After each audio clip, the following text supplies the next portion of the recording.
ನೀವು ನೋಡ್ತಾ ಇರುವಂತಹ ಈ ದೇವಸ್ಥಾನ ಸೋರ್ ಟೆಂಪಲ್ ಅಂತ ಕರೀತಾರೆ. ಈ ಜಾಗದಲ್ಲಿ 7 ದೇವಸ್ಥಾನಗಳು ಇದ್ದವಂತೆ. ಆದರೆ ಈಗ ನಾವು ನೋಡ್ತಾ ಇರೋದು ಒಂದೇ ದೇವಸ್ಥಾನ. ಹಾಗಾದ್ರೆ 6 ದೇವಸ್ಥಾನಗಳು ಏನಾದೋ? ಇನ್ನು ಈ ಜಾಗವನ್ನು ಅರ್ಜುನನು ತಪಸ್ಸು ಮಾಡಿದ ಜಾಗವೆಂದು ಕರೆಯುತ್ತಾರೆ. ನಮಸ್ಕಾರ ಸ್ನೇಹಿತರೆ, ನಾನು Nandini. Welcome to my YouTube channel. ಕಳೆದ ವಿಡಿಯೋದಲ್ಲಿ ಚೆನ್ನೈನ 2 ದಿನದ ಪ್ರವಾಸದಲ್ಲಿ ನಾನು ವಡಪಳನಿ ಅನ್ನುವ ದೇವಸ್ಥಾನದ ವಿಶೇಷತೆ ಮತ್ತು ದೇವರ ದರ್ಶನವನ್ನು ನಾವು ಹೇಗೆ ಪಡೆದೋ ಅಂತ ವಿಡಿಯೋ ಹಾಕಿದೆ. ಹಾಗೆ ಚೆನ್ನೈನ ಶಾಪಿಂಗ್ ಸೆಂಟರ್ ಪ್ರಮುಖ ನಗರವಾದಂತಹ ಟಿ ನಗರ, ಹಾಗೆ ಈ ಬೀಚ್ ಮರೀನಾ ಬೀಚ್ ಪಕ್ಕದಲ್ಲಿ ನಮಗೆ ಯಾವ ಯಾವ ಥರದ ಸಮುದ್ರದ ಮೀನುಗಳ ಊಟ ಸಿಗುತ್ತೆ ಅನ್ನೋದನ್ನು ನಾನು ವಿಡಿಯೋ ಮಾಡಿ ಹಾಕಿದ್ದೀನಿ. ನೀವು ಅದನ್ನು ಕೂಡ ನೋಡಬಹುದು. ಇವತ್ತಿನ ನಮ್ಮ ವಿಡಿಯೋದಲ್ಲಿ 3ರಿಂದ 7ನೇ ಶತಮಾನದವರೆಗೂ ಪಲ್ಲವರು ಆಳಿದಂತಹ ಈ ಅವಧಿಯಲ್ಲಿ ಅವರ ಕಲೆ ಮತ್ತು ವಾಸ್ತುಶಿಲ್ಪ ಸಾಹಿತ್ಯದ ಪ್ರಮುಖ ಕೇಂದ್ರವಾದಂತಹ ಮಹಾಬಲಿಪುರಂಗೆ ನಾವು ಹೋಗ್ತಾ ಇದ್ದೀವಿ. ನಾವು ಚೆನ್ನೈಯಿಂದ ಈ ಜಾಗಕ್ಕೆ ಮಹಾಬಲಿಪುರಂಗೆ ಬರಬೇಕಾದ್ರೆ ನಾವು ಬಸ್ಸಲ್ಲಿ ಬರ್ಬೋದು, ಅಥವಾ ನೀವು ಓನ್ ವೆಹಿಕಲ್ ಇದ್ದರೂ ಓನ್ ವೆಹಿಕಲ್ ಬರ್ಬೋದು. ಮಹಾಬಲಿಪುರಂಗೆ 2 ಬಸ್ಗಳನ್ನ ನಾವು ಬದಲಾಯಿಸಿ ಬರಬೇಕು. ನಾವು ಬಸ್ ಸ್ಟ್ಯಾಂಡಿಗೆ ಬಂದು ಮಹಾಬಲಿಪುರಂನ ನಾವು ತಲುಪಿದ ಮೇಲೆ ಸುಮಾರು ಒಂದು ಅರ್ಧ ಮುಕ್ಕಾಲು ಕಿಲೋಮೀಟ್ರ್ ನಾವು ನಡ್ಕೊಂಡು ಒಳಗಡೆ ಹೋಗಬೇಕಾಗುತ್ತೆ. ಇದು ಸಮುದ್ರಕ್ಕೆ ಹೋಗುವಂತಹ ಜಾಗ. ನೀವು ನೋಡ್ತಾ ಇರುವಂತಹ map UNESCO 32 cultural world heritage sites ಅಂತ ಇದನ್ನು ಗುರುತಿಸಲಾಗಿದೆ. ಅಂದರೆ 32ನೇ ಯುನೆಸ್ಕೋ ವಿಶ್ವ ಪರಂಪರೆಯ ತಾಣವೆಂದು ಈ ಜಾಗವನ್ನು ಗುರುತಿಸಲಾಗಿದೆ. ಈ ಜಾಗ ನೀವು ನೋಡಬೇಕು ಅನ್ನೋದಾದರೆ 40 ರೂಪಾಯಿ ಕೊಟ್ಟು ಟಿಕೆಟ್ ತಗೋಬೇಕು.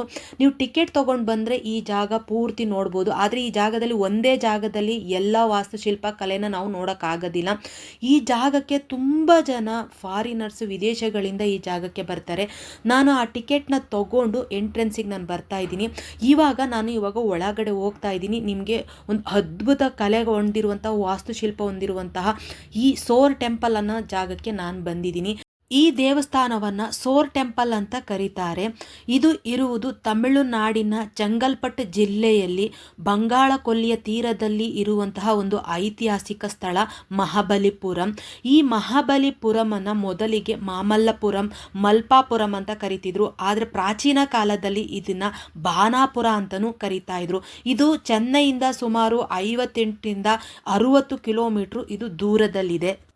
ಮಹಾಬಲಿಪುರಂ ಪಲ್ಲವ ಶೈಲಿಯ ವಾಸ್ತುಶಿಲ್ಪ ಸಂಪತ್ತು ಸೌಂದರ್ಯಗಳಿಗೆ ಹೆಸರುವಾಸಿಯಾದಂತಹ ಸ್ಥಳ.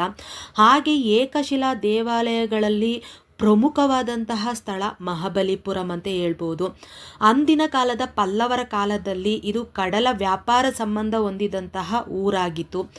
ಇಲ್ಲಿ ಪ್ರಧಾನ ರೇವು ಪಟ್ಟಣಗಳಲ್ಲಿ ಅಂದರೆ ಪಲ್ಲವರ ಪ್ರಧಾನ ರೇವು ಪಟ್ಟಣಗಳಲ್ಲಿ ಈ ಊರು ಮಹಾಬಲಿಪುರಂ ಕೂಡ ಒಂದಾಗಿತ್ತು.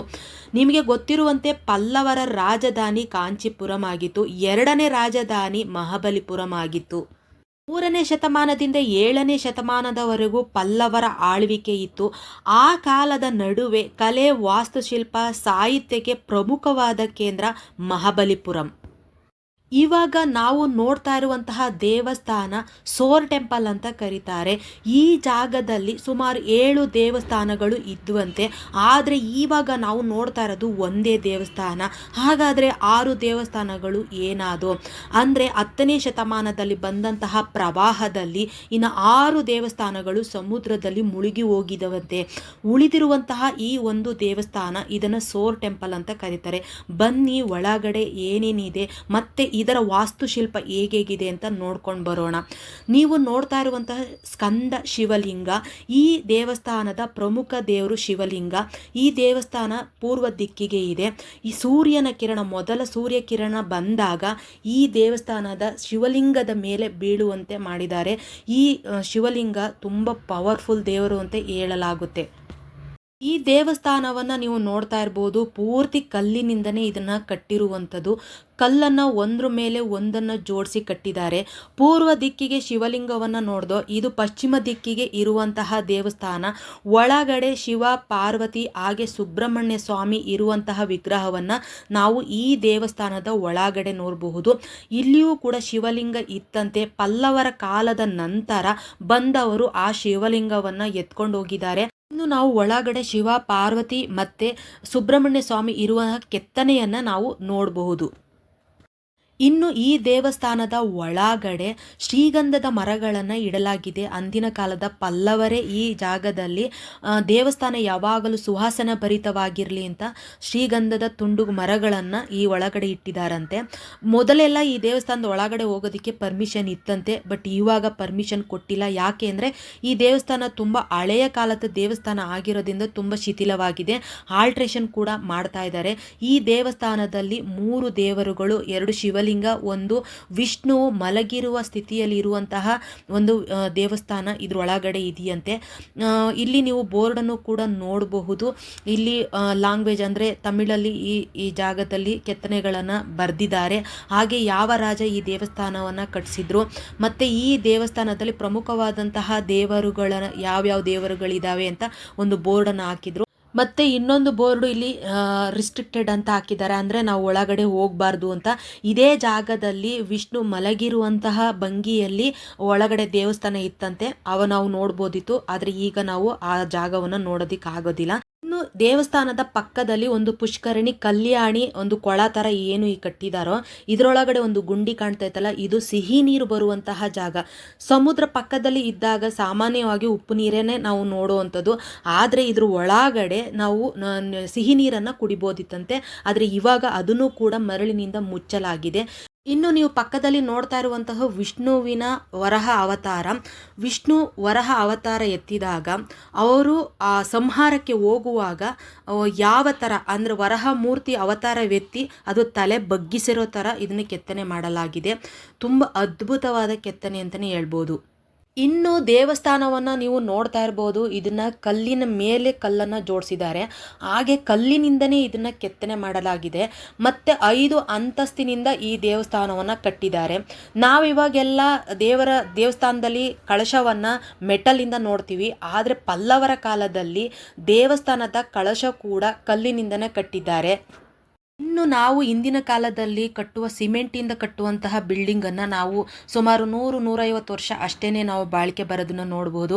ಆದರೆ ಈ ದೇವಸ್ಥಾನ ಪಲ್ಲವರು ಕಟ್ಟಿದಂತಹ ಸೋರ್ ಟೆಂಪಲ್, ಈ ದೇವಸ್ಥಾನ ಸುಮಾರು 1,500ಕ್ಕೂ ಹಳೆಯ ದೇವಸ್ಥಾನ. ಆದರೂ ಕೂಡ ಅದರ ವಾಸ್ತವವನ್ನು ಇನ್ನೂ ಕಳೆದುಕೊಳ್ಳದೆ ಹಾಗೆ ನಿಂತಿದೆ ಅಂದರೆ ಅದ್ಭುತವಾದ ಕಲೆ ಅಂತಲೇ ಹೇಳ್ಬೋದು. ಇಲ್ಲಿ ಇದ್ದಂತಹ 7 ದೇವಸ್ಥಾನಗಳನ್ನು 7 ಪಗೋಡಗಳು ಅಂತ ಕರೀತಾ ಇದ್ರು. ವಿದೇಶದಿಂದ ಅಂದಿನ ಕಾಲದಲ್ಲಿ ಬಂದವರು ಅವರ ಗ್ರಂಥಗಳಲ್ಲಿ ಇದನ್ನು 7 ಪಗೋಡಗಳನ್ನು ನಾವು ನೋಡಿದ್ದು ಅಂತ ಗ್ರಂಥಗಳಲ್ಲಿ ಬರೆದಿದ್ರು. ಅದರ ಆಧಾರದಂತೆ 2002ರಲ್ಲಿ ಇಲ್ಲಿನ ಕೆಲವು ಸಂಶೋಧಕರು ಹೇಳ್ತಾರೆ, ಒಂದು ಊರು ಅಥವಾ ಈ 6 ದೇವಸ್ಥಾನಗಳು ಸಮುದ್ರದ ಪಾಲಾಗಿದೆ, ಅಂದರೆ ಸಮುದ್ರದೊಳಗಡೆ ಮುಳುಗೋಗಿದೆ ಅಂತ. ಆವಾಗ ಯಾರು ಅದನ್ನು ನಂಬೋದಿಲ್ಲ. ಆದರೆ 2004ರಲ್ಲಿ ಏನು ಪ್ರವಾಹ ಬಂತೋ, ಸಮುದ್ರದ ಪ್ರವಾಹ ಬಂತೋ, ಆವಾಗ ಇಲ್ಲಿದ್ದಂತಹ ಎಷ್ಟೋ ನಂದಿಗಳು ಮತ್ತು ನವಿಲುಗಳು ಹಾಗೆ ವಿಷ್ಣುವಿನ ವಾಹನವಾದಂತಹ ಹದ್ದುಗಳನ್ನ ಇದು ಸಮುದ್ರದ ಪಾಲಾಗುತ್ತೆ. ಹಾಗೆ ಸಮುದ್ರದ ಒಳಗಡೆ ಇರುವಂತಹ ಈ ಕೆಲವು ನಿಧಿಗಳು ಹಾಗೆ ಕಂಚಿನ ಪ್ರತಿಮೆಗಳು ಅವಶೇಷಗಳು ತೇಲ್ತಾ ಆಚೆ ಬಂದಿದ್ವಂತೆ. ಆವಾಗ ಎಲ್ಲರಿಗೂ ಗೊತ್ತಾಯಿತು ಈ ಜಾಗದಲ್ಲಿ ಇದ್ದಂತಹ 6 ದೇವಸ್ಥಾನಗಳು ಮತ್ತು ಒಂದು ಊರೇ ಸಮುದ್ರದ ಒಳಗಡೆ ಮುಳುಗೋಗಿದೆ ಅಂತ. ಇನ್ನು ಈ ದೇವಸ್ಥಾನ ಸಮುದ್ರದ ಪಕ್ಕದಲ್ಲಿ ಇರೋದ್ರಿಂದ ಇದು ಸಮುದ್ರದ ಕಡೆಯಿಂದ ವಿದೇಶದಿಂದ ಬರುವವರಿಗೆ ಇದು ದಿಕ್ಸೂಜಿಯಂತೆ ಇದು ಕೆಲಸ ಮಾಡ್ತಿತ್ತಂತೆ. ಹಾಗೆ ಈ ವಿದೇಶಿಗರು ಸಮುದ್ರದ ಕಡೆಯಿಂದ ಬಂದಾಗ ಈ ಜಾಗದಲ್ಲಿ 7 ಪಗೋಡಗಳು 7 ದೇವಸ್ಥಾನಗಳನ್ನು ನಾವು ನೋಡಿದ್ದು ಅಂತ ಅವರ ಗ್ರಂಥದಲ್ಲಿ ಬರೆದು ಇವತ್ತಿಗೂ ಕೂಡ ಇಟ್ಟಿದ್ದಾರೆ. ಅಂದರೆ ನಮ್ಮ ಭಾರತದ ವಾಸ್ತುಶಿಲ್ಪದ ಬಗ್ಗೆ ಅವರ ಗ್ರಂಥದಲ್ಲಿ ಉಲ್ಲೇಖಿಸಿದ್ದಾರೆ ಅಂದರೆ ನಿಜವಾಗ್ಲೂ ನಮ್ಮ ನೆಲದ ಅದು ಹೆಮ್ಮೆ ಅಂತಲೇ ನಾವು ಹೇಳ್ಕೋಬೋದು. ನೀವು ಏನು ಇವಾಗ ನೋಡ್ತಾ ಇದ್ದೀರೋ ಇದು ಸಿಮೆಂಟ್ ಕಲ್ಲು ಥರ ಇದೆ. ಅದು ಕರಗದಂತೆ, ಅಂದರೆ ಇಲ್ಲಿ ಸಮುದ್ರ ಪಕ್ಕದಲ್ಲಿ ಇರೋದ್ರಿಂದ ಉಪ್ಪು ನೀರು ಹೆಚ್ಚಾಗಿರುತ್ತೆ. ಉಪ್ಪು ನೀರಿಗೆ ಕರಗದಂತೆ ಆಂಧ್ರದಿಂದ ಈ ಕಲ್ಲನ್ನು ತಂದು ಪಲ್ಲವರ ಕಾಲದಲ್ಲಿಯೇ ಈ ದೇವಸ್ಥಾನವನ್ನು ಕಟ್ಟಿದಾರಂತೆ. ಮತ್ತು ಈ ಜಾಗದಿಂದ ಇನ್ನು ಸ್ವಲ್ಪ ದೂರದಲ್ಲಿ ಇರುವಂತಹ ಬೆಣ್ಣೆಕಲ್ಲು, ಕೃಷ್ಣನ ಬೆಣ್ಣೆಕಲ್ಲು ಹಾಗೆ ಏಕಶಿಲಾ ಇರುವಂತಹ ಜಾಗಕ್ಕೆ ನಾನಿವಾಗ ಹೋಗ್ತಾ ಇದ್ದೀನಿ. ನೀವು ನೋಡ್ತಾ ಇರುವಂತಹ ಮಂಟಪ ಕೃಷ್ಣನ ಮಂಟಪ. ಕೃಷ್ಣನ ಮಂಟಪದಲ್ಲಿ ಕೃಷ್ಣನ ಜೀವನದ ಚರಿತ್ರೆಯನ್ನು ಇದರಲ್ಲಿ ಕೆತ್ತನೆ ಮಾಡಲಾಗಿದೆ. ಆದರೆ ಕೆಲವು ಕಾರಣಗಳಿಂದ ಒಳಗಡೆ ಹೋಗೋದಕ್ಕೆ ಪರ್ಮಿಷನ್ ಇರಲಿಲ್ಲ. ನಾನು ಹಾಗಾಗಿ ಹೊರಗಡೆಯಿಂದನೇ ನಾನು ನಿಮಗೆ ವಿಡಿಯೋವನ್ನು ಮಾಡಿ ತೋರಿಸ್ತಾ ಇದ್ದೀನಿ. ಇವಾಗ ನೀವು ನೋಡ್ತಾ ಇರುವಂತಹದ್ದು ಅರ್ಜುನನು ತಪಸ್ಸು ಮಾಡಿದಂತಹ ಜಾಗ ಅಂತ ಕರೀತಾರೆ. ಹಾಗೆ ಗಂಗೆಯು ಕೂಡ ತಪಸ್ಸು ಮಾಡಿದಂತಹ ಜಾಗ ಅಂತ ಕರೀತಾರೆ. ಬನ್ನಿ ಇವಾಗ ಹತ್ರದಿಂದ ನಾನು ನಿಮಗೆ ತೋರಿಸ್ತೀನಿ. ಇದು ಏಕಶಿಲಾ ಅಂದರೆ ಒಂದೇ ಕಲ್ಲಿನಲ್ಲಿ ಬಂಡೆಯಲ್ಲಿ ಕೆತ್ತಿರುವಂತಹ ಕೆತ್ತನೆ ಆಗಿದೆ. ಇದು ಅದ್ಭುತವಾದ ಕೆತ್ತನೆ ಅಂತಲೇ ಹೇಳ್ಬಹುದು. ನಾನು ಒಂದೊಂದಾಗಿ ನಿಮಗೆ ವಿವರಿಸ್ತಾ ಹೋಗ್ತೀನಿ. ಇನ್ನು ಈ ಕೆತ್ತನೆಯಲ್ಲಿ ನೀವು ನೋಡ್ತಾ ಇರ್ಬೋದು, ಆನೆಯ ಹಿಂಡೆ ಹೋಗ್ತಾ ಇದೆ. ಯಾವಾಗಲೂ ಆನೆ ಹೋಗುವಾಗ ಅದು ಗುಂಪು ಗುಂಪು ಹಿಂಡಾಗೇನೆ ಹೋಗೋದು. ಹಾಗೆ ಮರಿ ಆನೆಗಳನ್ನ ಅದು ತುಂಬ ಸೇಫ್ಟಿಯಾಗಿ ಕರ್ಕೊಂಡು ಹೋಗುತ್ತೆ. ಅದರ ಕೆತ್ತನೆಗಳನ್ನು ನಾವಿಲ್ಲಿ ನೋಡ್ಬೋದು. ಈ ಕೆತ್ತನೆಗಳಲ್ಲಿ ಅಂದರೆ ಏಕಶಿಲೆ ಒಂದೇ ಕಲ್ಲಿನ ಬಂಡೆಯಲ್ಲಿ ಇದನ್ನ ಕೆತ್ತನೆ ಮಾಡಲಾಗಿದೆ. ಇಲ್ಲಿ 3 ಲೋಕಗಳನ್ನ ಸೃಷ್ಟಿಸಿದ್ದಾರೆ. ಅಂದರೆ ದೇವಲೋಕ, ಮನುಷ್ಯರ ಲೋಕ ಹಾಗೆ ಪ್ರಾಣಿ ಲೋಕವನ್ನು ಇಲ್ಲಿ ಕೆತ್ತನೆ ಮಾಡಲಾಗಿದೆ. ಈ ಬಂಡೆಯ ಮಧ್ಯದಲ್ಲಿ ನೀರು ಹರಿದೋಗೋ ಥರ ಮಾಡಿದ್ದಾರೆ. ಅದರಲ್ಲಿ ನೀವು ನಾಗರಾಜನ ನೋಡ್ಬೋದು ಮತ್ತು ನಾಗರಾಣಿಯನ್ನು ನೋಡ್ಬೋದು. ಕೆಳಗಡೆ ನಾಗಕನ್ಯೆ, ಅದರ ಮಗು ನಾಗಕನ್ಯೆಯನ್ನು ನೋಡ್ಬೋದು. ಅಂದರೆ ಗಂಗೆ ಭೂಮಿಗೆ ಆಕಾಶದಿಂದ ಭೂಮಿಗೆ ತಪಸ್ಸನ್ನು ಮಾಡಿದಂತಹ ಜಾಗ, ಹರಿದು ಬಂದಂತಹ ಜಾಗ ಅಂತ ಕರೀತಾರೆ. ಈಗ ನೀವು ನೋಡ್ತಾ ಇರೋದು ಭಗೀರಥ ಮಹರ್ಷಿಯವರು ವಿಷ್ಣುವಿನ ತಪಸ್ಸನ್ನು ಮಾಡ್ತಾ ಇರುವಂತಹ ಒಂದು ವಿಗ್ರಹ. ಇನ್ನು ನೀವು ನೋಡ್ತಾ ಇರುವಂಥದ್ದು ಅರ್ಜುನನು ಒಂಟಿ ಕಾಲಲ್ಲಿ ಶಿವನನ್ನು ನೆನೆಸಿ ತಪಸ್ಸನ್ನು ಮಾಡ್ತಾ ಇರುವಂಥದ್ದು. ಶಿವನು ಪಾಶುಪತಾಸ್ತ್ರವನ್ನು ಕೈಯಲ್ಲಿ ಹಿಡಿದು ನಿಂತು ಆಶೀರ್ವದಿಸುವಂತಹ ಒಂದು ಕೆತ್ತನೆ. ತುಂಬ ಅದ್ಭುತವಾದ ಕೆತ್ತನೆ. ಒಂದೇ ಕಲ್ಲಿನಲ್ಲಿ ಕೆತ್ತನೆ ಮಾಡಿರುವಂತಹ ಒಂದು ಕೆತ್ತನೆ ತುಂಬ ಅದ್ಭುತವಾಗಿದೆ ಅಂತಲೇ ಹೇಳ್ಬೋದು. ನೀವಿವಾಗ ಏನು ನೋಡ್ತಾ ಇದ್ದೀರಿ, ಇದು ಪಲ್ಲವರ ರಾಣಿಯರ ತಾಳಿ ಶೇಪ್ ಇದೆ. ಇದನ್ನು ಈ ಕೆತ್ತನೆಯ ಮುಂಭಾಗದಲ್ಲಿ ಇದನ್ನು ಇಟ್ಟಿದ್ದಾರೆ. ಅಂದರೆ ಈ ಕೆತ್ತನೆಯ ಮೇಲೆ ಬಿದ್ದಂತಹ ನೀರು ಆ ಡ್ರೈನೇಜ್ ಥರ ಅದ್ರ ಕೆಳಗಡೆ ಹೋಗೋದಕ್ಕೂ ಕೂಡ ಇದನ್ನು ಒಂದು ಕೊಳ ಥರ ಮಾಡಿ ಇದಕ್ಕೆ ಒಂದು ವ್ಯವಸ್ಥೆಯನ್ನು ಮಾಡಲಾಗಿದೆ. ನಿಜವಾಗ್ಲೂ ಅಂದಿನ ಕಾಲದಲ್ಲಿ ಎಷ್ಟು ತಲೆ ಉಪಯೋಗಿಸಿ ಈ ಕೆತ್ತನೆಗಳನ್ನೆಲ್ಲ ಅದು ಎಷ್ಟೋ ಕಾಲಗಳವರೆಗೂ ಉಳ್ಕೊಳ್ಳೋ ಥರ ಮಾಡಿದ್ದಾರೆ ಅಂದರೆ ನಿಜವಾಗ್ಲೂ ಅದ್ಭುತ ಅಂತಲೇ ಹೇಳ್ಬೋದು. ಇನ್ನು ಈ ಕೆತ್ತನೆಯ ಪಕ್ಕದಲ್ಲಿ 3 ಕೋತಿಗಳನ್ನು ಕೆತ್ತನೆ ಮಾಡಲಾಗಿದೆ. ಅಪ್ಪ ಕೋತಿ, ಅಮ್ಮ ಕೋತಿ, ಮರಿ ಕೋತಿ. ಅಪ್ಪ ಕೋತಿ ಅಮ್ಮ ಕೋತಿಯ ತಲೆಯಲ್ಲಿ ಏನು ಹಿಡಿತೈತೆ, ಅಮ್ಮ ಕೋತಿ ಮಗುವನ್ನು ಎತ್ಕೊಂಡಿರೋ ಥರ ಅದ್ಭುತವಾದ ಕೆತ್ತನೆಯನ್ನು ನೀವು ನೋಡಬಹುದು. ಇನ್ನು ಇದನ್ನೆಲ್ಲ ನೋಡಿಕೊಂಡು ಸ್ವಲ್ಪ ಮುಂದೆ ಬಂದರೆ ನೀವು ನೋಡ್ತಾ ಇರುವಂತಹ ಕಲ್ಲೇ ಕೃಷ್ಣನ ಬೆಣ್ಣೆಯ ಕಲ್ಲು. ನಿಮಗೆಲ್ಲ ಗೊತ್ತು, ಕೃಷ್ಣ ಯಾವಾಗಲೂ ಬೆಣ್ಣೆನ ಕದ್ದು ತಿಂತಾಯಿದ್ರು ಅಂತ. ಒಂದು ಬಾರಿ ಅವರು ಬೆಣ್ಣೆ ತಿನ್ಬೇಕಾದ್ರೆ ಅವ್ರ ಕೈಯಲ್ಲಿದ್ದಂತಹ ಬೆಣ್ಣೆ ಕಾಣ್ದಂಗೆ ಆಗೋಗುತ್ತಂತೆ. ಆ ಬೆಣ್ಣೆ ಈಗ ಕಲ್ಲಾಗಿ ಈ ಜಾಗದಲ್ಲಿ ಬಂದು ಬಿದ್ದಿರೋದು ಅಂತ ಇಲ್ಲಿನ ಜನ ನಂಬಲಾಗುತ್ತೆ. ಇದನ್ನು ಯಾರೋ ಸೃಷ್ಟಿಸಿದಂಥದ್ದಲ್ಲ, ಇದು ಪ್ರಕೃತಿ ದತ್ತವಾಗಿ ಎಷ್ಟೋ ವರ್ಷಗಳಿಂದ ಇದೇ ಜಾಗದಲ್ಲಿ ಇದು ಸುಮಾರು 2 ಅಡಿ ಅಷ್ಟು ಮಾತ್ರ ಈ ಕೆಳಗಡೆ ಇದು ಕೂತಿರುವಂಥದ್ದು. ಇದನ್ನು ನೋಡಿದರೆ ಕೆಳಗಡೆ ಇನ್ನೇನು ಬಿದ್ದೋಗೋ ಥರನೇ ಇದೆ. ಸುಮಾರು 250 kg ಟನ್ ತೂಕ ಇರುವಂತಹ ಈ ಕಲ್ಲು. ದಂತಕಥೆಗಳ ಪ್ರಕಾರ ಅಂದಿನ ಕಾಲದ ರಾಜರುಗಳು ಇದು ಭೂಮಿಗೆ ಅಂಟ್ಕೊಂಡಿರೋದೇ ಸ್ವಲ್ಪ ಮಟ್ಟಕ್ಕೆ, ಅಂದರೆ 2 ಅಡಿ ಮಾತ್ರ ಭೂಮಿಗೆ ಅಂಟ್ಕೊಂಡಿರುವಂಥದ್ದು. ಕೆಳಗಡೆ ಇರುವ ಕಲ್ಲಿಗೆ 2 ಅಡಿ ಮಾತ್ರ ಇದು ಅಂಟ್ಕೊಂಡಿದೆ. ಹಾಗಾಗಿ ಇದು ಕೆಳಗಡೆ ಬಿದ್ದೋಗೋ ಚಾನ್ಸಸ್ ಇರುತ್ತೆ, ಗಾಳಿ ಮಳೆಗೆ ಏನಾದ್ರೂ ಅಂತ. ಇದನ್ನು 50 ಆನೆಗಳನ್ನು ತರಿಸಿ ಇದನ್ನು ಎಳೆಯೋದಕ್ಕೆ ಟ್ರೈ ಮಾಡ್ತಾರೆ. ಆದರೆ ಈ ಕಲ್ಲನ್ನು ಎಳೆಯೋದಕ್ಕೆ ಆಗೋದಿಲ್ಲ. ಬ್ರಿಟಿಷರ ಕಾಲದಲ್ಲಿ ಇದ್ದಂತಹ ಒಬ್ಬ ಅಧಿಕಾರಿಯು ಕೂಡ ಇದು ನೋಡೋದಕ್ಕೆ ಕೆಳಗಡೆ ಬಿದ್ದೋಗೋ ಥರನೇ ಇದೆ ಅಂತ ಹೇಳಿ ಇದನ್ನು 7 ಆನೆಗಳನ್ನು ತರಿಸಿ ಎಳೆಯೋದಕ್ಕೆ ಟ್ರೈ ಮಾಡ್ತಾರೆ. ಆಗಲೂ ಕೂಡ ಈ ಕಲ್ಲನ್ನು ಎಳೆಯೋದಕ್ಕಾಗೋದಿಲ್ಲ. ಹಾಗಾಗಿ ಈ ಕಲ್ಲನ್ನು ಅದೇ ಜಾಗದಲ್ಲಿ ಬಿಟ್ಬಿಟ್ಟಿದ್ದಾರೆ. ಇನ್ನು ನಾವು ಇದನ್ನು ನೋಡ್ಕೊಂಡು ಭಟ್ರ ಕಲ್ಲನ್ನ ನಾವು ಹತ್ರದಿಂದನೇ ನಾವು ನೋಡ್ಬೋದು. ಒಳಗಡೆ ಹೋದರೆ ಪಂಚಪಾಂಡವರ ರಥಗಳು 5 ರಥಗಳನ್ನ ನಾವು ನೋಡ್ಬೋದಿತ್ತು. ಆದರೆ ಕಾರಣಾಂತರಗಳಿಂದ ಒಳಗಡೆ ನಮಗೆ ಎಂಟ್ರಿ ಇಲ್ಲ. ಹಾಗಾಗಿ ನಾನು ಆಚೆಯಿಂದನೇ ನಾನು ವಿಡಿಯೋ ಮಾಡ್ತಾ ಇದ್ದೀನಿ. ಒಳಗಡೆ ಹೋಗಬೇಕು ಅಂತ ನನಗೆ ತುಂಬ ಆಸೆಯಿಂದ ಬಂದೆ. ಅಲ್ಲಿರುವಂಥ ಕೆಲವೊಂಥ ಐತಿಹಾಸಿಕ ಸ್ಥಳಗಳನ್ನು ನಾನು ನಿಮಗೆ ಪರಿಚಯ ಮಾಡಿಸ್ಬೇಕು ಅಂತ ನನಗೆ ತುಂಬಾ ಬೇಜಾರಾಯಿತು. ಟ್ರೈ ಮಾಡ್ತೀನಿ. ಇನ್ನೊಂದು ಬಾರಿ ಏನಾದರೂ ಬಂದರೆ ಖಂಡಿತ ನಾನು ಈ ದೇವಸ್ಥಾನಕ್ಕೆ ಬಂದು ನಿಮಗೆ ಒಳಗಡೆ ಏನಿದೆ ಅಂತ ನಾನು ನಿಮಗೆ ತೋರಿಸ್ತೀನಿ. ಇನ್ನು ನಾವು ಏನು ಈ ಕೆತ್ತನೆಗಳು ಮತ್ತು ವಾಸ್ತುಶಿಲ್ಪಗಳನ್ನು ನಾವು ನೋಡ್ತಾ ಇದ್ದೀವೋ, ಈ ಕೆತ್ತನೆಗಳೆಲ್ಲವನ್ನು ರಾಜರ ಅಂದರೆ ಪಲ್ಲವರ ರಾಜರಾದಂತಹ 2ನೇ ನರಸಿಂಹವರ್ಮ ರಾಜಸಿಂಹ ಅನ್ನೋರು 6 ಮತ್ತು 7ನೇ ಶತಮಾನದಲ್ಲಿ ಈ ಕೆತ್ತನೆಗಳೆಲ್ಲವನ್ನು ಕೆತ್ತಿಸಿದ್ರು ಅಂತ ಹೇಳಲಾಗುತ್ತೆ. ಯಾಕೆಂದರೆ ಅವರು ಸ್ವತಃ ಕವಿಯಾಗಿದ್ದರಂತೆ, ನಾಟಕಗಾರರು ಮತ್ತು ವಾಗ್ಮಿಗಳಾಗಿದ್ದರಂತೆ. ಅವರಿಗೆ ಇದರಲ್ಲಿ ಹೆಚ್ಚು ಆಸಕ್ತಿ ಇರೋದ್ರಿಂದ ಇಂತಹ ಕೆತ್ತನೆಗಳನ್ನು ಅವರ ಕಾಲದಲ್ಲಿ ಹೆಚ್ಚು ಮಾಡಿದ್ದಾರೆ ಅಂತ ಹೇಳಲಾಗುತ್ತೆ. ನಮ್ಮ ದೇಶದಲ್ಲಿರುವಂತಹ ಮಹಾಬಲಿಪುರಂ ತುಂಬ ಹಳೆಯ ಕಾಲದ ದೇವಸ್ಥಾನವಾಗಿರೋದ್ರಿಂದ 2019ರಲ್ಲಿ ನರೇಂದ್ರ ಮೋದಿ ಚೈನಾ ದೇಶದ ಪ್ರೆಸಿಡೆಂಟ್ ಆದಂತಹ ಜಿನ್ಪಿಂಗ್ ಅನ್ನೋರನ್ನ ಕರ್ಕೊಂಡು ಬಂದು ಈ ಜಾಗದಲ್ಲಿ ತೋರಿಸ್ತಾರೆ. ಅಷ್ಟು ಹಿಸ್ಟ್ರಿಯನ್ನು ಅಂದರೆ ಇತಿಹಾಸವನ್ನು ಒಳಗೊಂಡಿರುವಂತಹ ಜಾಗ ಇದು ಮಹಾಬಲಿಪುರಂ. ಇದನ್ನೆಲ್ಲ ನೋಡಿಕೊಂಡು ನಾನಿಲ್ಲಿ ಪಕ್ಕದಲ್ಲಿ ಇರುವಂತಹ ಶ್ರೀಸ್ಥಳ ಶಯನ ಪೆರುಮಾಳ್ ಟೆಂಪಲ್ಗೆ ನಾನಿಲ್ಲಿ ಬಂದಿದ್ದೀನಿ. ಪೆರುಮಾಳ್ ಅಂದರೆ ವೆಂಕಟೇಶ್ವರ ಸ್ವಾಮಿ. ಈ ದೇವಸ್ಥಾನವನ್ನು 9ನೇ ಶತಮಾನದಲ್ಲಿ ವಿಜಯನಗರದ ಸಾಮ್ರಾಜ್ಯದ ಅರಸರುಗಳು ಕಟ್ಟಿದ್ದಂತಹ ದೇವಸ್ಥಾನ. ತುಂಬ ಹಳೆಯ ದೇವಸ್ಥಾನ. ಒಳಗಡೆ ಹೋಗಿ ವೆಂಕಟೇಶ್ವರ ಸ್ವಾಮಿ ಹೇಗೆ ನಮಗೆ ದರ್ಶನವನ್ನು ಕೊಡ್ತಾರೆ ಅಂತ ನಾನು ನಿಮಗೆ ತೋರಿಸ್ತಾ ಹೋಗ್ತೀನಿ. ಹಾಗೆ 9ನೇ ಶತಮಾನದಲ್ಲಿ ಕಟ್ಟಿರುವಂತಹ ಈ ದೇವಸ್ಥಾನಕ್ಕೆ ಮತ್ತು ವೆಂಕಟೇಶ್ವರ ಸ್ವಾಮಿಗೆ ಒಂದು ವಿಶೇಷತೆ, ಈ ದೇವಸ್ಥಾನದಲ್ಲಿ ಒಂದು ವಿಶೇಷತೆ ಮತ್ತು ಒಂದು ಇತಿಹಾಸ ಕೂಡ ಇದೆ. ಅದನ್ನು ನಾನು ದೇವರ ದರ್ಶನವಾದ ಮೇಲೆ ನಾನು ನಿಮಗೆ ಹೇಳ್ತಾ ಹೋಗ್ತೀನಿ. ಬನ್ನಿ, ಸಂಜೆ ಆಗಿರೋದ್ರಿಂದ ನಾನು ಒಳಗಡೆ ಹೋಗ್ತಾ ಇದ್ದೀನಿ. ದೇವರ ದರ್ಶನವನ್ನು ಮಾಡಿಕೊಂಡು ನಂತರ ದೇವರ ಇಲ್ಲಿರುವಂತಹ ಒಂದು ವಿಶೇಷತೆಯನ್ನು ನಾನು ನಿಮಗೆ ತಿಳಿಸ್ಕೊಡ್ತೀನಿ. ಈ ದೇವಸ್ಥಾನದಲ್ಲಿ ವೆಂಕಟೇಶ್ವರ ಸ್ವಾಮಿ ಮಲಗಿರುವ ಭಂಗಿಯಲ್ಲಿ ಇದ್ದಾರೆ. ಅಂದರೆ ಶೇಷನಾಗನ ಮೇಲೆ ಮಲಗಿಲ್ಲ, ಇವರು ಭೂಮಿಯ ಮೇಲೆ, ನೆಲದ ಮೇಲೆ ಮಲಗಿರುವಂತೆ ಈ ದೇವಸ್ಥಾನದಲ್ಲಿ ಇದೆ. ಇದೇ ವಿಶೇಷತೆ. ಸ್ವಾಮಿ ಪೆರುಮಾಳ್ ಸ್ವಾಮಿ ಅಂದರೆ ವೆಂಕಟೇಶ್ವರ ಸ್ವಾಮಿ ಮಲಗಿರುವ ಸ್ಥಿತಿಯಲ್ಲಿದ್ದಾರೆ. ನೀವು ನೋಡ್ತಾ ಇರಬಹುದು. ಸಂಜೆಯ ಪೂಜೆ ಆಗ್ತಾ ಐತೆ. ಬನ್ನಿ, ನಾವು ಇವಾಗ ಸಂಜೆ ಪೂಜೆಯನ್ನು ಮಾಡಿಕೊಂಡು ದೇವರ ದರ್ಶನವನ್ನು ಮಾಡೋಣ. ಸ್ವಾಮಿ ಕಾಪಾಡಪ್ಪ.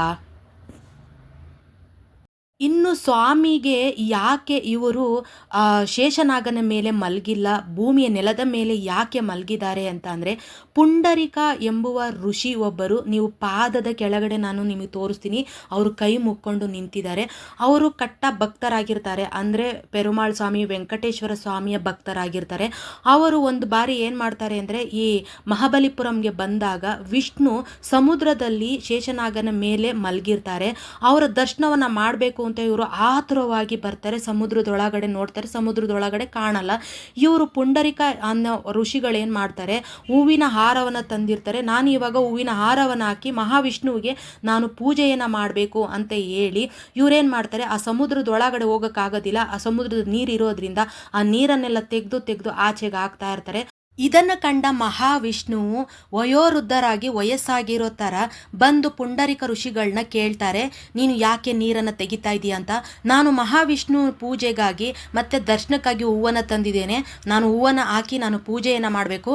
ಆದ ಕಾರಣ ನಾನು ಸಮುದ್ರದೊಳಗಡೆ ಹೋಗೋಕ್ಕಾಗೋದಿಲ್ಲ, ಹಾಗಾಗಿ ನೀರನ್ನೆಲ್ಲ ಹೊರಗೆ ಚೆಲ್ತಾ ಇದ್ದೀನಿ ಅಂತ ಹೇಳ್ತಾರೆ.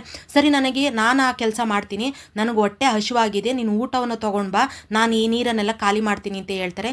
ಅದರಂತೆ ಪುಂಡರಿಕ ಮಹರ್ಷಿಗಳು ಊಟ ತರೋದಕ್ಕೆ ಹೋಗ್ತಾರೆ. ಪುಂಡರಿಕ ಮಹರ್ಷಿಗಳು ಊಟವನ್ನು ತರೋದ್ರೊಳಗಡೆ ಮಹಾವಿಷ್ಣು ಸಮುದ್ರದ ಒಳಗಡೆ ಇರುವಂತಹ ನೀರನ್ನೆಲ್ಲ ಆಚೆಗೆ ಚೆಲ್ಬಿಟ್ಟಿರ್ತಾರೆ. ಇವರಿಗೆ ಪುಂಡರಿಕ ಮಹರ್ಷಿಗಳಿಗೆ ದರ್ಶನ ಕೊಡೋದಕ್ಕೆ ಇವರು ಅವಸರವಾಗಿ ಶೇಷನಾಗನ ಮೇಲೆ ಮಲಗ್ದಲೇ ಹಾಗೆ ಭೂಮಿಯ ಮೇಲೆ, ನೆಲದ ಮೇಲೆ ಮಲ್ಕೊಂಡು ಅವರು ಪುಂಡರಿಕ ಮಹರ್ಷಿಗಳಿಗೆ ದರ್ಶನವನ್ನು ಕೊಡ್ತಾರೆ. ಅದೇ ಈ ದೇವಸ್ಥಾನದ ವಿಶೇಷತೆ.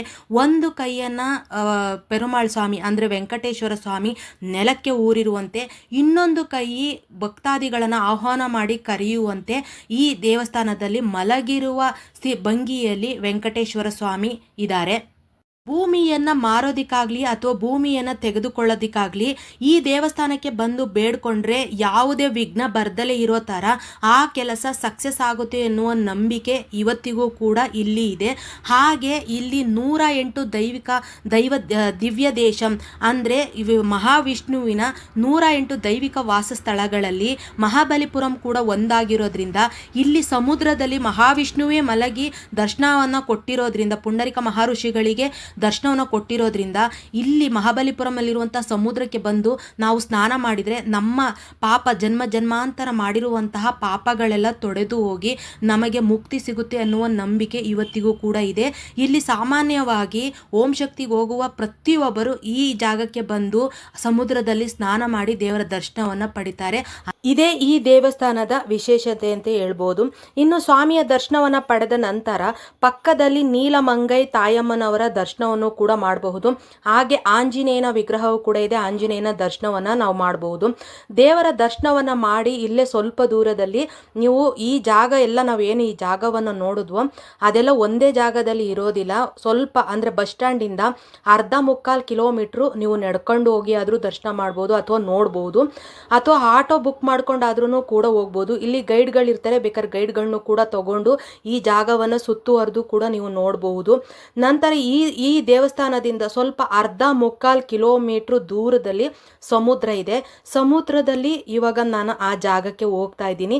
ನೀವು ನೋಡ್ತಾ ಇರ್ಬೋದು, ಇಲ್ಲಿ ಸುಮಾರು ಜನ ಇಲ್ಲಿ ನೆರೆದಿದ್ದಾರೆ. ಇಲ್ಲಿ ಹಾರ್ಸ್ ಕುದುರೆ ಕೂಡ, ನಾವು ಕುದುರೆ ಮೇಲೆ ಕುತ್ಕೊಂಡು ಕೂಡ ನಾವು ಹೋಗ್ಬೋದು. ಈ ಜಾಗದಲ್ಲಿ ಮಕ್ಕಳಿಗೆ ಆಡುವಂತಹ ಆಟದ ಸಾಮಾನುಗಳು, ಹಾಗೆ ನಮಗೆ ಏನಾದರೂ ಬೇಕಾದರೆ ಬ್ಯಾಂಗಲ್ಸ್ ಮತ್ತು ಇಯರಿಂಗ್ಸ್ ಎಲ್ಲದೂ ಕೂಡ ಈ ಜಾಗದಲ್ಲಿ ಸಿಕ್ಕುತ್ತೆ. ಇನ್ನು ಈ ಜಾಗಕ್ಕೆ ಬಂದವರೆಲ್ಲರೂ ಕೂಡ ಸಮುದ್ರದಲ್ಲಿ ಮುಳುಗಿ ಸ್ನಾನ ಮಾಡಿದ್ರೆ ನಾವು ಮಾಡಿರುವಂಥ ಪಾಪಗಳೆಲ್ಲ ಕಳೆದು ಹೋಗಿ ಮುಕ್ತಿ ಸಿಗುತ್ತೆ ಅನ್ನುವ ನಂಬಿಕೆಯಿಂದ ಪ್ರತಿಯೊಬ್ಬರು ಇಲ್ಲಿ ಮಹಾಬಲಿಪುರಂ ಬಂದಾಗ ಸಮುದ್ರದಲ್ಲಿ ಮುಳುಗಿ ಸ್ನಾನವನ್ನು ಮಾಡ್ತಾರೆ. ಅಟ್ಲೀಸ್ಟ್ ಕಾಲನಾದ್ರೂ ಕೂಡ ಇಲ್ಲಿ ನೆನೆಸ್ಕೊತಾರೆ. ಹಾಗೆ ನಾವು ಮಹಾಬಲಿಪುರಂ ಅನ್ನು ನೋಡಿಕೊಂಡು ನಾವು ಮತ್ತೆ ರಿಟರ್ನ್ ನಾವು ಚೆನ್ನೈಗೆ ಹೋಗ್ತಾ ಇದ್ದೀವಿ. ಇಲ್ಲಿ ಗಿಂಡಿ ಅನ್ನೋ ಒಂದು ಜಾಗದಲ್ಲಿ ಬಸ್ಸಿನಲ್ಲಿ ಇಳಿದು ಮತ್ತೆ ನಾವು ಮೆಟ್ರೋ ಹತ್ಕೊಂಡು ನಾವು ಮತ್ತೆ ರೂಮನ್ನು ತಲುಪೋದು. ಆವತ್ತು ರಾತ್ರಿ ಇದ್ದು ಮತ್ತೆ ನಾವು ಬೆಳಿಗ್ಗೆ 9 ಗಂಟೆಗೆ ನಾವು ರೂಮನ್ನು ಖಾಲಿ ಮಾಡಬೇಕಿತ್ತು. 10 ಗಂಟೆಗೆ ರೂಮ್ ಖಾಲಿ ಮಾಡಿ ನಾವು ಇಲ್ಲಿ ಸೆಂಟ್ರಲ್ ಅಂದರೆ ಚೆನ್ನೈನ ರೈಲ್ವೆ ಸ್ಟೇಷನ್ಗೆ ಬಂದಿದ್ದೀವಿ. ಇಲ್ಲಿ ಲಗೇಜ್ ಎಲ್ಲನೂ ಲಾಕರಲ್ಲಿ ಇಟ್ಟು ಇಲ್ಲೇ ಪಕ್ಕದಲ್ಲಿರುವಂತಹ ಮರೀನಾ ಬೀಚಕ್ಕೆ ಬಂದಿದ್ದೀವಿ. ಸ್ವಲ್ಪ ಹೊತ್ತು ಮರೀನಾ ಬೀಚಿಗೆ ನಮಗೆ 3:30 ಟ್ರೈನ್ ಇರೋದ್ರಿಂದ ಇನ್ನೂ 2-3 ಗಂಟೆ ಟೈಮ್ ಇತ್ತು. ಹಾಗಾಗಿ ಇದೇ ಪಕ್ಕದಲ್ಲಿರುವಂಥ ಮರೀನಾ ಬೀಚಿಗೆ ಸ್ವಲ್ಪ ಹೊತ್ತು ಇರೋಣ ಅಂತ ಬಂದು, ಬೀಚ್ ಪಕ್ಕದಲ್ಲಿ MGR ಹಾಗೆ ಜಯಲಲಿತಾ ಅವರ ಸಮಾಧಿಯನ್ನು ಕೂಡ ನಾವು ನೋಡ್ಕೊಂಡು ಹೋಗೋಣ ಅಂತ ಬಂದು, ಇವ್ರನ್ನೇ MGR ಅಂತ ಕರೀತಾರೆ. ಇಲ್ಲಿ ನಮ್ಮ ಕರ್ನಾಟಕದಲ್ಲಿ ಹೇಗೆ ರಾಜ್ಕುಮಾರ್ ಇದ್ರೋ ಹಾಗೇನೆ ತಮಿಳುನಾಡಿನಲ್ಲಿ MGR ಅಂದರೆ ದೇವ್ರ ಥರ ನೋಡ್ತಾರೆ ಇಲ್ಲಿನ ಜನ. ಹಾಗೆ ಇವರು ರಾಜಕೀಯದಲ್ಲೂ ತುಂಬ ಹೆಸರನ್ನು ಮಾಡಿದಂಥವರು. ಇದೇ ಅವರ ಸಮಾಧಿ. ಭಾರತ ರತ್ನ ಪ್ರಶಸ್ತಿಯನ್ನು ಪಡ್ಕೊಂಡಿರುವಂಥವ್ರು MGR. ನೋಡ್ತಾ ಇದ್ದೀರಲ್ಲ ನೀವು, ಇದೇನೆ ಅವರ ಸಮಾಧಿ. ಇನ್ನು MGR ಸಮಾಧಿಯ ಪಕ್ಕದಲ್ಲಿಯೇ ಜಯಲಲಿತಾ ಅವರವರ ಸಮಾಧಿನೂ ಕೂಡ ಇದೆ. ಜಯಲಲಿತಾರವರ ಸಮಾಧಿನೂ ಕೂಡ ಇದೆ ಪಕ್ಕದಲ್ಲಿರೋದ್ರಿಂದ ಅದನ್ನು ಕೂಡ ನೋಡ್ಬೋದು. ಇಲ್ಲಿ ತಮಿಳ್ನಾಡಲ್ಲಿ ಆಲ್ಮೋಸ್ಟ್ ಈ ಮರೀನಾ ಬೀಚ್ ಪಕ್ಕದಲ್ಲಿನೇ ಎಲ್ಲರ ಸಮಾಧಿಗಳನ್ನ, ಸಾಮಾನ್ಯವಾಗಿ ಹೆಸರುವಾಸಿಯಾದಂಥ ವ್ಯಕ್ತಿಗಳ ಸಮಾಧಿಯನ್ನು ನೀವಿಲ್ಲಿ ನೋಡಬಹುದು. ಇನ್ನು ಜಯಲಲಿತಾರವರ ಸಮಾಧಿಯನ್ನು ನಾವು ನೋಡಿಕೊಂಡು ಇಲ್ಲೇ ಪಕ್ಕದಲ್ಲಿ MGR ಮ್ಯೂಸಿಯಮ್ಮು ಮತ್ತು ಜಯಲಲಿತಾ ಮ್ಯೂಸಿಯಮ್ಮು ಎಲ್ಲವೂ ಇದೆ. ಅದನ್ನು ಕೂಡ ನೀವು ನೋಡಬಹುದು. ಈಗ ನೀವು ನೋಡ್ತಾ ಇರೋದು MGR ಅವರ ಮ್ಯೂಸಿಯಮ್ಮು. ಅಂದರೆ ಅವರು ಉಪಯೋಗಿಸ್ತಿದ್ದಂತಹ ಬಟ್ಟೆಗಳು ಮತ್ತು ಕ್ಯಾಪು, ಅವ್ರು ಬರಿತಿದ್ದಂತಹ ಬುಕ್ಸ್ಗಳು, ಓದ್ತಿದ್ದಂತಹ ಬುಕ್ಸ್ಗಳು, ಅವ್ರಿಗೆ ಬಂದಂತಹ ಅವಾರ್ಡ್ಗಳು ಮತ್ತು ಪ್ರತಿಯೊಂದೂ ಕೂಡ ಈ ಮ್ಯೂಸಿಯಮಲ್ಲಿ ಇಟ್ಟಿದ್ದಾರೆ. MGR ಬೆಳವಣಿಗೆಯನ್ನು, ಅಂದರೆ ರಾಜಕೀಯವಾಗಲಿ ಅಥವಾ ಅವರು ಚಲನಚಿತ್ರಗಳಲ್ಲಿ ನಟಿಸುವುದಾಗಲಿ ಪ್ರತಿಯೊಂದು ಕೂಡ ಈ ಜಾಗದಲ್ಲಿ ಎಲ್ಲದನ್ನು ಕೂಡ ನಾವು ನೋಡಬಹುದು. ಈ MGR ಮ್ಯೂಸಿಯಂನ ನಾವು ನೋಡಿಕೊಂಡು ಇಲ್ಲೇ ಪಕ್ಕದಲ್ಲಿ ಒಂದು ಸ್ವಲ್ಪ ದೂರದಲ್ಲಿ ಒಂದು ಅರ್ಧ ಕಿಲೋಮೀಟ್ರ್ ದೂರಕ್ಕೆ ನಾವು ನಡ್ಕೊಂಡು ಹೋಗ್ಬೇಕು. ಮರೀನಾ ಬೀಚಿಗೆ ನಾವು ಮತ್ತೆ ಹೋದೋ. ಅಲ್ಲಿ ಮಕ್ಕಳುಗಳು ನೋಡಬೇಕಾ, ನೀರನ್ನು ಕಂಡ್ರೆ ಸಾಕು, ನೀರಲ್ಲಿ ಚೆನ್ನಾಗಿ ಕುಣಿದು ಆಟ ಆಡಿದರು. ಇಲ್ಲೂ ಕೂಡ ನೀವು ಸಮುದ್ರದ ಪಕ್ಕದಲ್ಲಿ ತಿನ್ನಬೇಕಾದಂತಹ ಎಲ್ಲ ಊಟ ವಸ್ತುಗಳೆಲ್ಲ ಸಿಗ್ತವೆ. ಮತ್ತು ಶಾಪಿಂಗ್ ಕೂಡ ನೀವು ಮಾಡ್ಬೋದು. ಮತ್ತು ಕುದುರೆ ಇರುತ್ತೆ, ಕುದುರೆನಲ್ಲಿ ಕುತ್ಕೊಂಡು ಕೂಡ ನೀವು ಹೋಗ್ಬೋದು.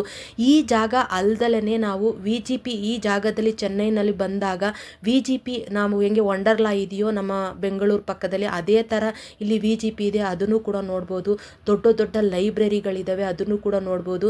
ಇಲ್ಲಿ ಅಷ್ಟಲಕ್ಷ್ಮಿ ದೇವಸ್ಥಾನ ಇದೆ ಪಕ್ಕದಲ್ಲಿ, ಅದನ್ನು ಕೂಡ ನೋಡ್ಬೋದು. ಬಟ್ ನಾವು 2 ದಿನಗಳಲ್ಲಿ ಇಷ್ಟು ಮಾತ್ರ ನಾವು ಕವರ್ ಮಾಡೋಕ್ಕಾಯಿತು. ಈ ವಿಡಿಯೋ ಎಲ್ಲರಿಗೂ ಇಷ್ಟ ಆಯಿತು ಅಂತ ಅನ್ಕೋತೀನಿ. ಯಾರಿಗೆಲ್ಲ ಇಷ್ಟ ಆಯಿತು ದಯವಿಟ್ಟು ಒಂದು ಲೈಕ್ ಕೊಡಿ, ಹಾಗೆ ಕಮೆಂಟ್ಸ್ ಹಾಕಿ. ಯಾರೆಲ್ಲ ಸಬ್ಸ್ಕ್ರೈಬ್ ಆಗದಲ್ಲೇ ವಿಡಿಯೋ ನೋಡ್ತಾ ಇದ್ದೀರಿ ದಯವಿಟ್ಟು ಸಬ್ಸ್ಕ್ರೈಬ್ ಮಾಡ್ತೀನಿ ಅಂತ ಹೇಳ್ತಾ ವಿಡಿಯೋ ಮುಗಿಸ್ತೀನಿ.